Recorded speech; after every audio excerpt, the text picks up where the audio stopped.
सियासी वर्करों, आप तमाम हजरात का मैं तहे दिल से मशहूर और ममनून हूँ कि इस सर्दी के मौसम में आप लोग काफी देर से हमारे इंतजार में बैठे हुए हैं। आज के इस इंतखाबी जलसे को कामयाब कराने में आप लोग आज जिस तादाद में आज यहाँ पर जमा हुए हैं, मैं समझता हूँ कि 8 फरवरी अभी तक बाकी है, उसमें 10 दिन बाकी हैं और इस 10 दिन के बाद कई लोगों के खुशियां गमों में तब्दील होंगी, कई लोगों के उम्मीदों पर जो है ना पानी फिर जाएगा।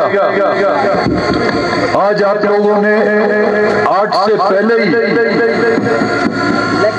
8 फरवरी से पहले ही उन लोगों को आज 28 जनवरी को ही नाउम्मीद कर दिया। लेकिन कहा जाता है कि अपने हरीफ को कमजोर मत समझा करो, और चाहे वो जंग का मैदान हो, सियासत का मैदान हो, अपनी तवज्जो और अपनी हिकमत अमली को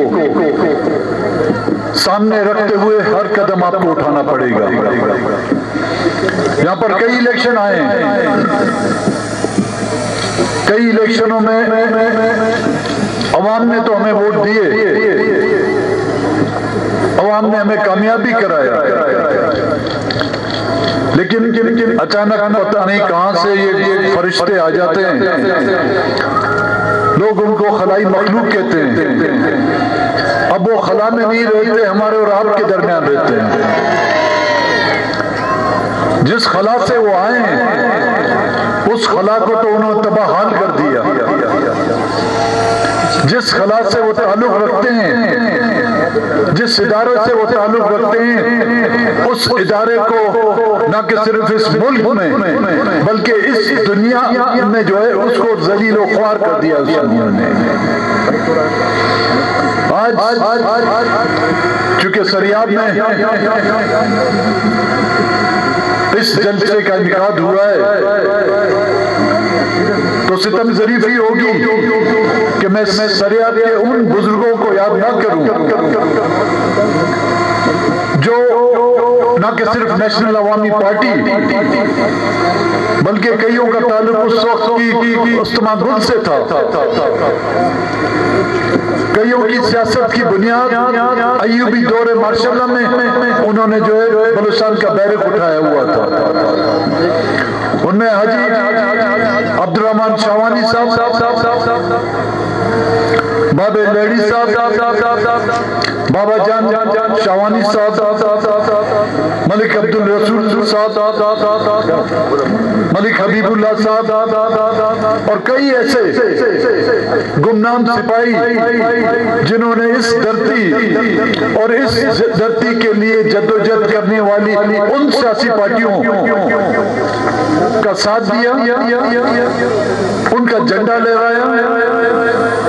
हर सख्त दौर में ये सरियाब और सरियाब की ये किलियां उन जानिसारों की पनाहगाहें रही हैं। ये सरियाब का इलाका चाहे वो अय्यूबी दौर रहा है, चाहे जुल्फकार अली भुट्टो की डिक्टेटरशिप के 1973 का दौर रहा है,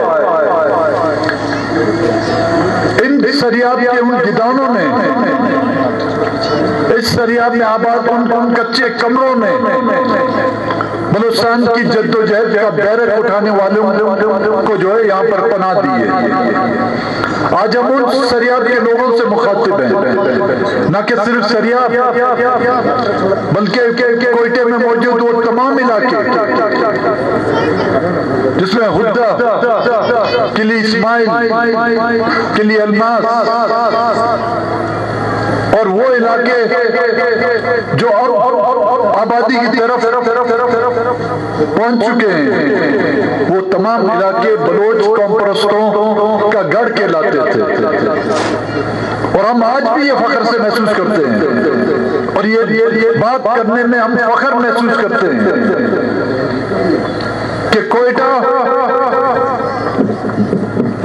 चिल्तन के दामन में बसने वाला हर शख्स, चाहे उसका ताल्लुक किसी भी कौम और किसी जबान से हो, चाहे उसका ताल्लुक किसी कबीले से हो, चाहे उसका ताल्लुक किसी कौम से हो, उनके वजूद में, उनके ज़मीर में बलूचिस्तान की मोहब्बत और बलूचिस्तान का महर कोई खत्म नहीं कर सकता।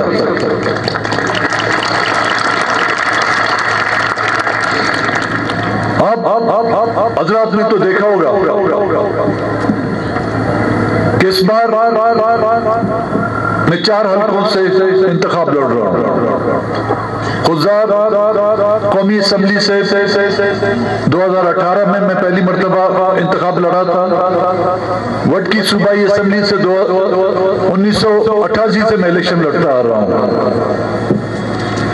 कोयटा और कलात में इलेक्शन लड़ना मैं सिर्फ असेंबलियों को पहुंचने के लिए मैं नहीं लड़ रहा। कोयटा में मैं इलेक्शन और कलात में इलेक्शन लड़ने का मकसद उन कुव्वतों को शिकस्त देनी है जो बलूचिस्तान की माओ बहनों को, जिन्होंने जो है बेवा किया हुआ है। इन हल्कों में मेरा इलेक्शन लड़ने का मकसद ये साबित कराना है कि बलूचिस्तान के बच्चे लावारिस नहीं। इन हल्कों में मेरा इलेक्शन का लड़ने का मकसद ये साबित करना है कि बलूचिस्तान में बसने वाले, चाहे कोई भी कौम हो, उनके वारिस बलूचिस्तान नेशनल पार्टी और बलूचिस्तान नेशनल पार्टी का हर रुकन उनका वारिस है। यहाँ पे इलेक्शन लड़ने का मकसद उन कुव्वतों को शिकस्त देनी है जिन्होंने बलूचिस्तान को लावारिस समझा हुआ है। यहाँ पे इलेक्शन लड़ने का मकसद उन कुव्वतों को हमें शिकस्त देनी है जो हर दौरे हुकूमत में बलूचिस्तान को माल गनीमत समझकर, बलूचिस्तान के वसाइल को माल गनीमत समझकर दोनों हाथों से लूटते हैं। हमें इस इलेक्शन में लड़ने का मकसद उन कुव्वतों को यह पैगाम देना है कि बलूचिस्तान के वो बुजुर्ग जिन्होंने अपनी जान गंवाकर, जिन्होंने अपनी जिंदगियां जेलों बंद में काटकर बलूचिस्तान की हिफाजत की, लेकिन आज भी अगर हम उनकी तहत तौर पर वो जद्दोजहद नहीं कर सकते तो कम से कम एक वोट के जरिए हम उन कुव्वतों को तो शिकस्त दे सकते हैं। यहां पर इलेक्शन लड़ने का मकसद उन सियासी पार्टियों को शिकस्त देनी है जो बलूचिस्तान के लोगों को बिकाऊ माल समझते हैं। हमें इस इलेक्शन में उन सियासी पार्टियों को जो कभी सरीना होटल में और तो कभी बिलावल हाउस में बलूचिस्तान के लोगों की पगड़ियां उछाल उछाल कर, उनको नोटों और कुर्सियों की लालच देकर हमारी और आपकी इज्जत नफ्स को मजरूह कर रहे हैं। हमें उनको शिकस्त देनी है। हमें उन कुव्वतों को शिकस्त देनी होगी जिनके हाथों से बलूचिस्तान के हजारों नौजवान लापता हैं। हमें उन कुव्वतों को शिकस्त देनी होगी जिनके हाथों में हमारी माएं बहनों को जो बेवा कर दिया गया है, और उन सियासी पार्टियों को हम शिकस्त देंगे जो अपने नारों के जरिए से बलूचिस्तान को तकसीम करने के जो है प्रोपेगेंडे करना चाहते हैं। बलूचिस्तान बहुत बड़ी चीज है भाई। ये नेमत हमको खुदावंद ताला ने दी है। इसको खुदावंद ताला की ताकत के अलावा इंशाअल्लाह दुनिया में कोई ऐसी ताकत नहीं जो इसको तकसीम कर सके।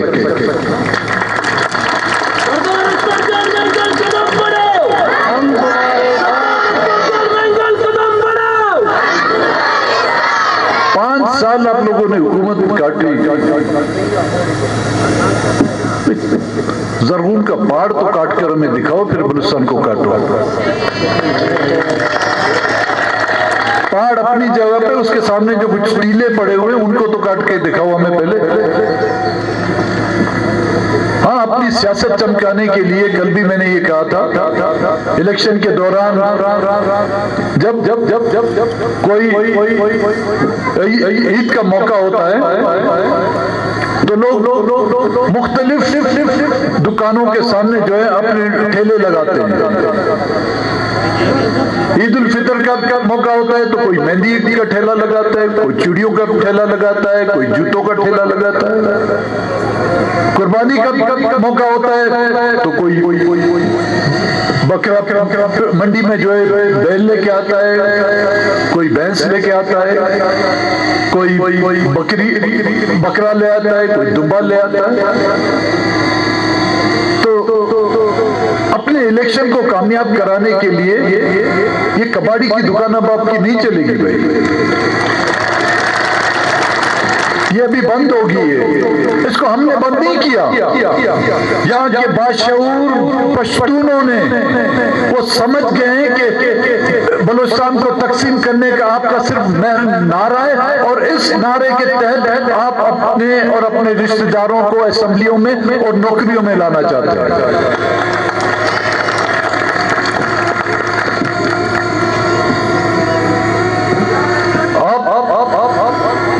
ने देखा होगा कि जब हमने इलेक्शन के कागजात नामजदगी दाखिल कराए तो एक हलचल सी मच गई यहाँ पर। ऐसा लगा कि क़यामत सी आन पड़ी उन पर, बेचैनी सी छा गई। वो तो वो, लेकिन जो निगरान हैं वो परेशान हो गए बेचारे। बाबा तुम्हारा काम है इलेक्शन कराओ और जाओ अपनी जो यहाँ से कमाते हो उससे कोई दुकान खोलो और वो दुकान चलाओ। वो परेशान जो इलाके के जो मुल्क के जो आला जिसको क़यादत कहते हैं, टीवी वाले तो ये लफ्ज मेरा नहीं देंगे, लेकिन जिसको फरिश्ते कहते हैं, वो वहां से परेशान किसके इनके कागजात किसी भी सूरत में जो है सही ना होने पाए। किसी के खिलाफ मुआवजा का बिल निकाला है, किसी के खिलाफ FIR निकाली, किसी के खिलाफ अहकामा निकाला है। वो तो वो जनरल मुशर्रफ के वक्त की FIR निकाली।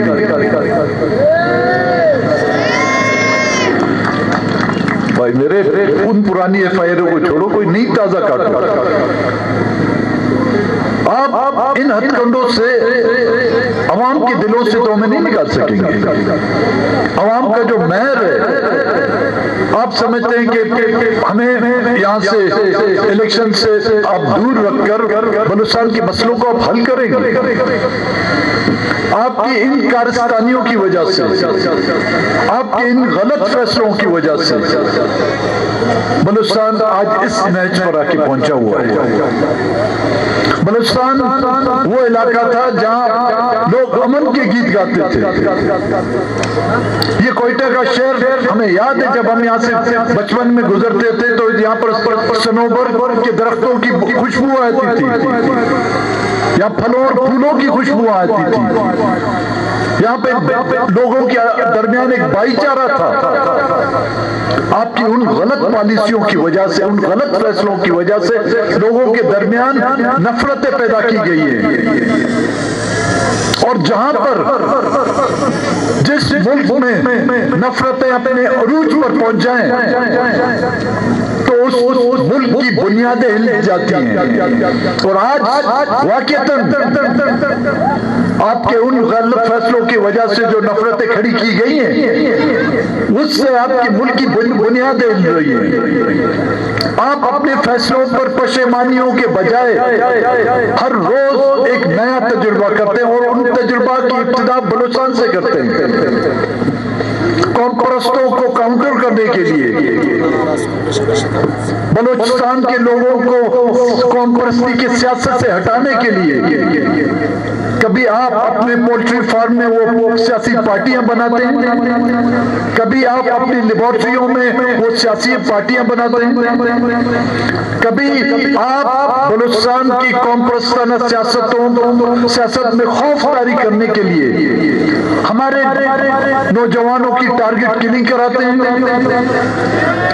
बलूचिस्तान को कौम परस्त सियासत से दूर करने के लिए आपने पिछले 30 सालों से बलूचिस्तान में बलोच नस्ल कशी की एक इब्तिदा की हुई है और आज आपकी नस्ल कशी की गूंज, बलोच नस्ल कशी के खिलाफ जो आप बलोच की नस्ल कशी जो कर रहे हैं उसकी गूंज न कि सिर्फ बलूचिस्तान में, न कि सिर्फ पाकिस्तान में, बल्कि दुनिया भर में आज वो गूंज सुनाई दी जा रही है। इसमें हमारा कितना काम है वो हम जानते हैं, लेकिन इसमें बड़ा रोल आपके उन इदारों का है, आपकी उन सियासी पार्टियों का है जिन्होंने बलूचिस्तान की उस नस्ल खुशी पर उन सियासी पार्टियों ने आंखें बंद कर रखी हुई हैं। जब उनको वोटों की जरूरत होती है तो हमारे साथ मुआहदा भी करते हैं। 2018 में पीटीआई की गवर्नमेंट और उस वक्त की उस हुकूमत ने इस बात को तस्लीम किया है, उस कागज पर दस्तखत करने के बाद इस बात को आप लोगों ने तस्लीम किया कि बलूचिस्तान में लोग मिसिंग किए जा रहे हैं। फिर आप कहते हैं कि नहीं वो अफगानिस्तान में, फिर आप कहते हैं कि वो दुबई में, फिर आप कहते हैं कि वो पहाड़ों पर है। अगर वो अफगानिस्तान में, अगर दुबई में है या पहाड़ों पर है तो फिर उस मुआहदे पर दस्तखत क्यों करते हो कि उनको बाजियाब आप लोग कराएंगे? आप लोगों के पास है जो आप उनको बाजियाब कराएंगे ना, या आप लोगों के पास है या जो आपको हुकूमतों में लाए हैं उनके पास है? वो दस्तखत इस बात पर मोहर लगाती है कि बलूचिस्तान में मिसिंग पर्सन, चाहे आप टीवी टॉक शो में अपने नुमाइंदगान में, चाहे वो बालों वाले हों या मेरी तरह गंजे हों, उनके जरिए से आप इस बात को जुटला नहीं सकते कि बलूचिस्तान के मिसिंग पर्सन्स के पीछे यहाँ की खुफिया एजेंसियां, यहाँ की अफवाज, यहाँ की आईएसआई, यहाँ की मिलिट्री इंटेलिजेंस और यहाँ की एफसी जो है बराबर मुल्क है। इस बात पर अगर आप मेरे या मेरे साथियों के कागजात नामजदगी रिजेक्ट कर सकते हैं, कल नहीं आज कर ले, मुझे कोई परवाह नहीं इसकी।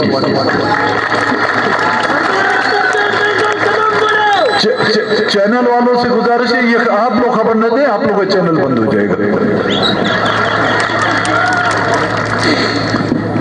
ये सूरत हाल जब आप लोग ये पैदा करते हैं, अब क्यों उनको तकलीफ क्यों हो रही है? हमें असेंबलियों में जाने के लिए वो रुकावट क्यों पैदा कर रहे हैं? आरोप से हमारे कागजात रिजेक्ट कर दिए गए, ट्रिब्यूनल में हम लोग गए, वहां पे वो लोग अपील दाखिल करने गए, ट्रिब्यूनल के बाद हाई कोर्ट पे वो गए, वहां पे हमारे कागजात बहाल हो गए, अब सुप्रीम कोर्ट तक गए। वहीं जाना है सीधा जीएचक्यू जाओ, इन बेचारों को जजों को क्यों तकलीफ दे रहे हो? फैसले आप लोगों ने वहां से किए हुए, तो छोड़ो इन ये कालक जो है ना हमारी अदलिया पे क्यों लगाना चाहते हैं? फैसले तुमने खुद किए हुए, अब तकलीफ इनको ये हो रही है कि जो ज्यादतियां यहाँ पर हो रही हैं इनका हम तज़किरा ना करें, इनका हम जिक्र ना करें। कोई बेज़मीरी होगा जो आपकी इन ज्यादतियों का तज़किरा ना करे। हमें लोगों ने इसलिए नहीं भेजा कि हम आके वहां पर असेंबलियों में जो है ना आपके हाथों पर बौसा दे। हमें लोगों ने इसलिए नहीं भेजा कि हम सिर्फ यहाँ पर नालियां या सड़कें बनाएं। वो नालियां या सड़कें, वो इमारतें हमारे किस काम की कि उस गली में हमारे बच्चे महफूज ना हो।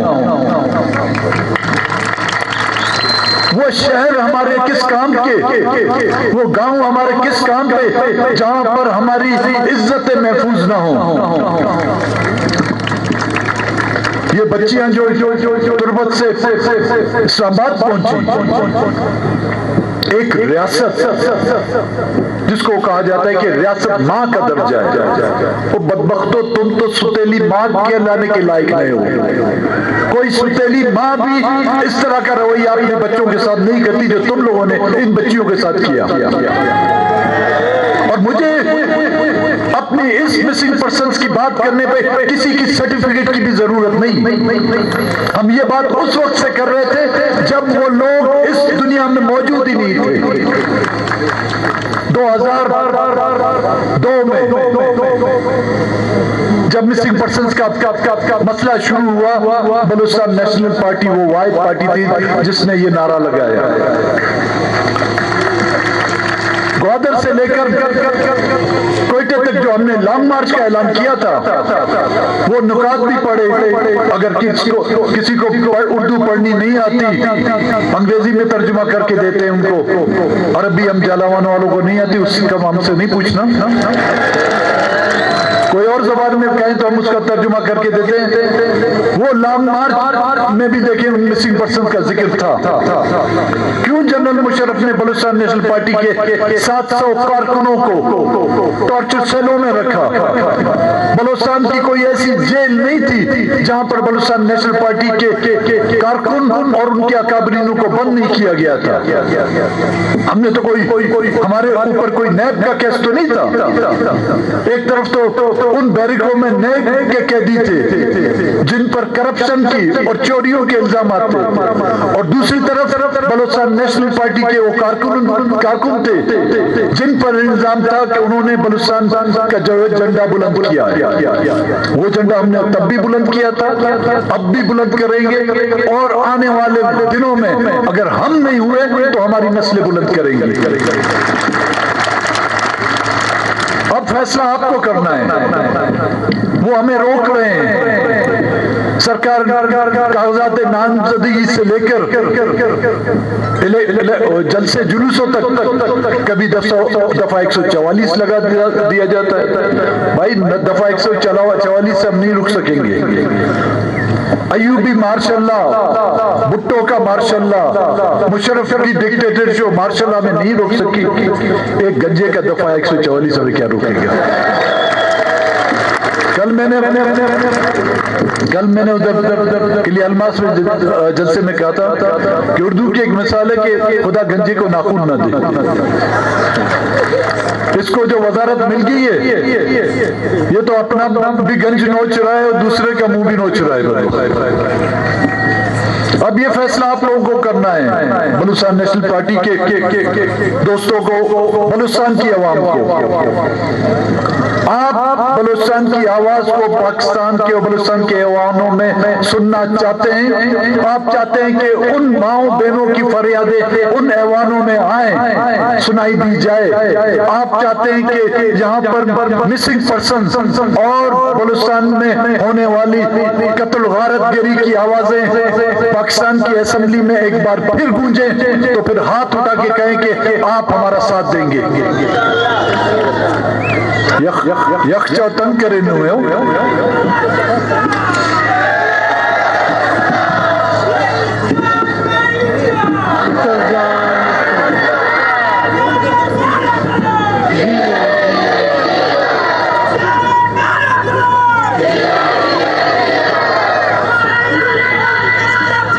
मेहरबानी। निशान हमारा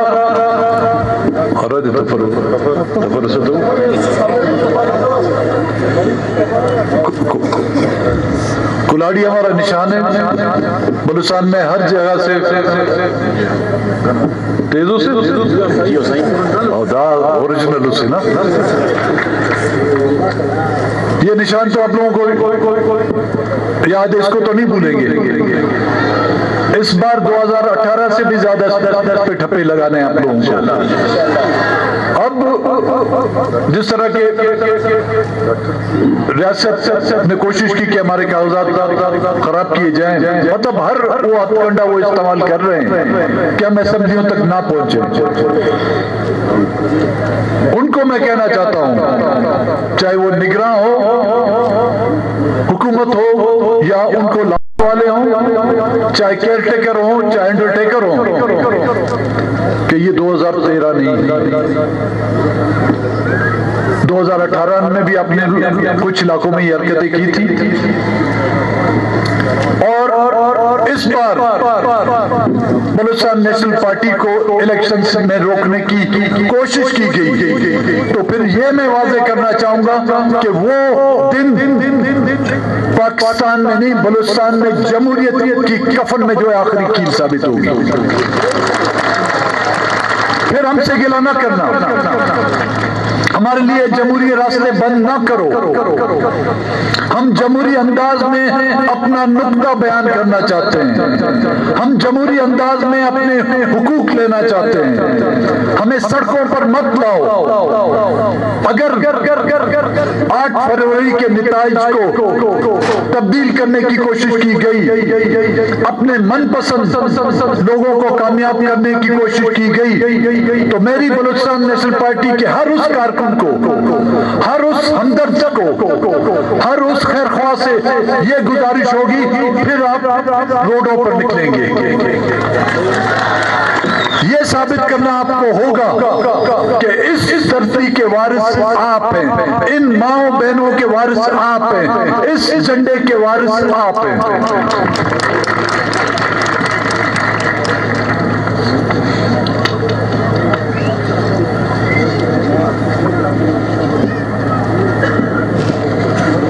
वादा पक्का 8 तारीख पेश तमर दौना दाड़ा गेस्टर पुष्टमो ये अंते के हुबो नुमा मुकाबलटी अरा पार्टी को सुन हमो सियासी पार्टी कि 10 कान का उफ्ता झंडा तन करे ना बाओ पीर ना दितर ता गंद बनी चाहिए। हम सियासी पार्टी के मुख्तलिफ वक्त आता मार्शल अथॉरिटी और नुमाजिया करे हुक्मरानी करे उफ्ता दुआन करे उफ्ता बान करे नुमा वरना ता दितना गंद बनी चाहिए। हम उफ्ती तो संगति करे रे ना बाव पीर ना कबरा तभी हिम पेरे कि ओ ग्रस पारो नुमे वो मुर्दा के बाद साला तन ओड़े खड्डू ओ दाख तेना